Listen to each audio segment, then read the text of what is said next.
Dr. Eli Karam, marriage and family therapist, now president of the Kentucky Association for Marriage and Family Therapy. Hello, my friend.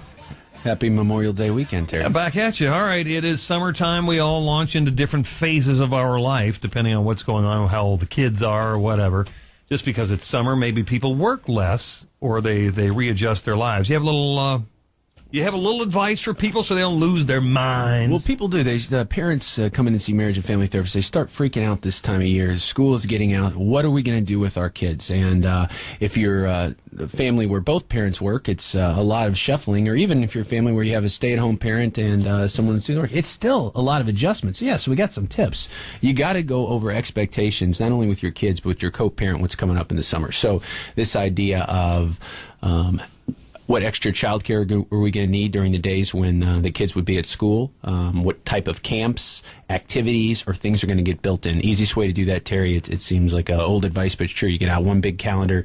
You mark out the 12 weeks, the things that are kind of structured in there that have to happen, including family vacations, again, camps, programs, and then things that where there's gaps in free time. So you got to have an open dialogue with your partner. I know very often the partner that works all the time in a traditional family, there might not be a big change to their schedule, but if they go on like normal without consulting with their spouse, who's the stay-at-home parent, stereotypically the mom a lot of times, you can get into a lot of trouble in the relationship. So you got to be able to understand that your co-parent is going to be kind of exhausted and frustrated, especially if you have small kids like I do, and you got to have a dialogue about how you can pitch in on the summer specifically. This notion of sending kids to camp, I mean, that's up to individual kids. Some kids want to go out there and they don't, yeah, see you in a month. They don't care, but other kids are, hey, Mom. Oh, right. And I know that attachment versus detachment situation is crucial, that you are in tune with your child and you don't just boot them out. Well, it's hard to imagine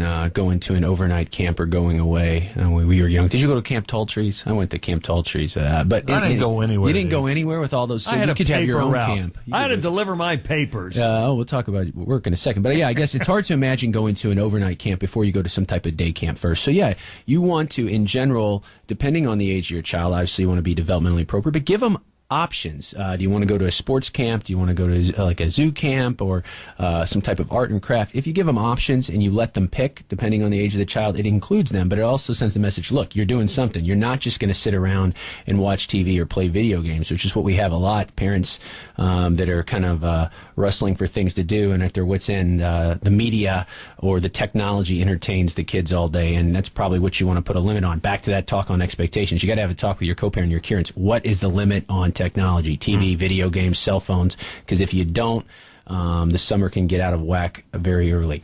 And what's wrong with just going to the library? I know there are fewer libraries than there used to be, but just for something different, to break them away from the whole computer lockdown. People say that. How often did you? I mean, I'm trying to think of the times. And I was a good student that I went to the library during the summer. It's a good idea, but it's air conditioned. It is, and it's filled with books. It is, and a lot of those books are electronic now, so they'll want to read on their technology. But I think your point is this idea. Summer break is great; it gives the brain a rest. But again, getting some type of intellectual stimulation, whether it be getting a journal and having your son or daughter write in there, or going to the library, or here's 3 books. Which one do you want to read? You want to get hooked on a series, a young adult series, or a popular books? Or but the idea is, to create the expectation there will be some type of intellectual stimulation during the summer. And if your kid's excited about it, that's even better.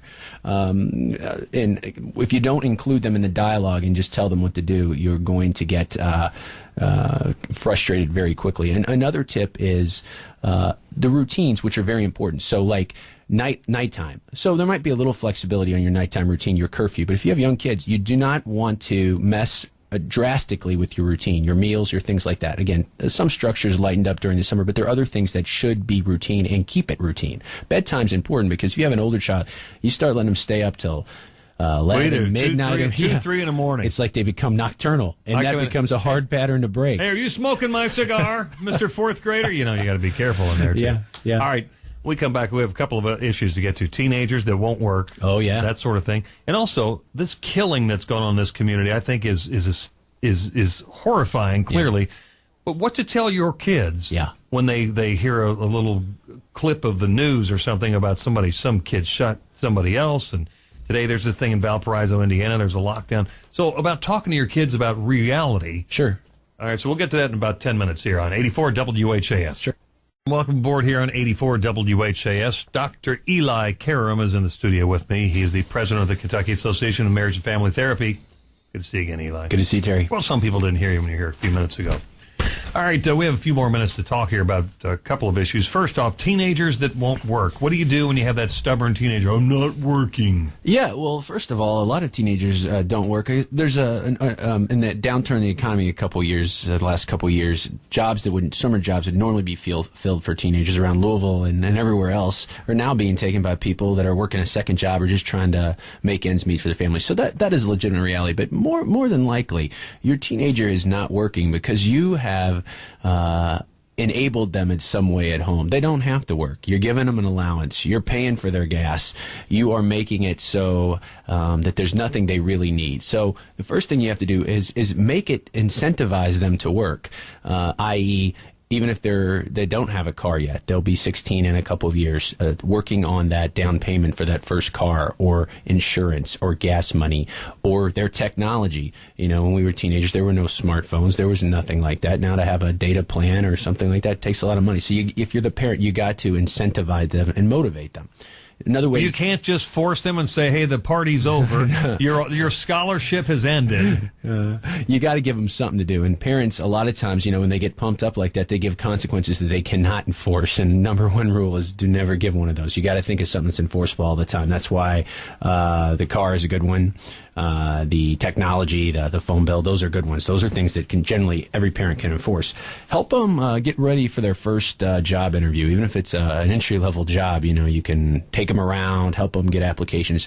Don't fill it out for them, but help them fill it out or help them fill out their job experience, kind of role play them what it would like being interviewing with a manager in an entry-level job. You know what I loved the first time both of my boys got a job? What? The reality of them looking at the deductions. Yeah. What is I'm this? taking home this. What is this? That's right. Welcome to America, young man. Welcome to minimum wage, Junior. All right, before we run out of time, I want to jump to this other issue. We've seen so much violence here of late, not just your teenagers, but how do you talk to your kids when there's murder? I mean, a woman murdered allegedly murdered another woman in front of all kinds of witnesses a week ago, 8 days ago. And, your kids, particularly 7, 8, 9-year-olds hear these kinds of things. It's got to be terrifying for them, but they only hear slivers. How do you pass on that information in some sort of constructive way? Yeah, real good questions. Well, first of all, you cannot, especially if you're in the West Louisville area, I mean, it is a very scary thing, even if you're not. So you can't skirt the issue. Don't downplay it or minimize it. You got to use age-appropriate language. Normalize those feelings, which would be fear, nervousness, anxiety, but also, remind them that, this is not an everyday occurrence. And the take-home is how to be safe, especially in the summer. We were saying that last segment, how to communicate with your parent, especially when you're hanging out in the streets, as people do, or you're going places where you don't know how to check in, how to be safe while you're there. And also, a lot of things you're reading last week, a lot of this can also be played up by social media, i.e. Facebook, or don't do anything that is going to be provocative or provoke any type of violence or fight on Facebook, any cyberbullying or anything like that. So again, just developing a safety protocol and control your kids' access to the media, because even though it's important not to be defensive and be able to answer their questions, you also don't want them sitting in front of the TV all day thinking that this is really an unsafe world, because bad things happen sometimes, but more than not, you can have a good summer. You can be safe, but you got to be able to talk about it with your kids. You also want to model for them. There's nothing that you can't talk about with your son or daughter. You want them to be able to come to you. All right, Eli, it's good to talk to you again. Eli Karam, you can find him online at elikaram.com, and it's Karam. We'll see you in a few weeks, Terry. Dr. Eli, come visit again sometime soon. And your babies are doing well? They're doing good. The daughter just turned 2 last week. And you're gonna give your wife some relief this summer? I am. I'm going to practice what I preach. I'm going to be home a little more, helping out, letting her get some self-care, which she deserves. Now, how old's your baby? 2. She's already 2? My son will be 4. Can you believe that, Terry? Unbelievable. Oh, dude, you're how old's your baby, Terry? You're going to be leaving the diaper range, and life will be all good for you. I know. We're almost done with that. Oh, man. You're going to laugh when you walk past those in the store. James checks in from Hollywood and a few here on 84 WHAS.